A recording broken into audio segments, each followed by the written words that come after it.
ఒక అమ్మాయి అబ్బాయి ఎక్కడో పరిచయం అవుతారు. మాటలు భావాలు పంచుకుంటారు. జీవితాంతం కలిసి ఉందామని బాసలు చేసుకుంటారు. అది పెద్దలు కుదిర్చిన బంధమే కావచ్చు. అయినా ఎక్కడో తేడా కొడుతుంది.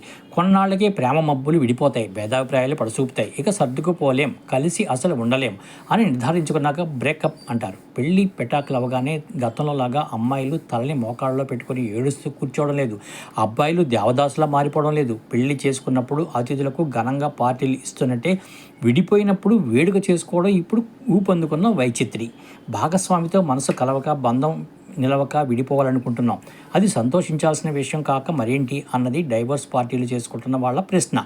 ఇలాంటి వాళ్ళు సామాజిక మాధ్యమాల్లో గ్రూపులుగా ఏర్పడుతున్నారు. విడిపోయిన వాళ్ళు సమాజంలో చాలామంది ఉన్నారు. వాళ్ళని ఒక తాటిపైకి తేవడం, ఓదార్పుగా నిలవడం మా లక్ష్యం అంటుంది బర్నివాల్ తన టెలిగ్రాఫ్ గ్రూప్ అడ్మిన్. ఈ ట్రెండ్ మెట్రో నగరాల్లో, పట్టణాల్లో ఇప్పుడిప్పుడే మొదలవుతుంది. వాళ్ళు మానసికంగా, నైతికంగా అండగా నిలిచేందుకు స్నేహితులు, కుటుంబ సభ్యులు, బంధువులు ఈ తరహా వేడుకలను ప్రోత్సహిస్తున్నారు.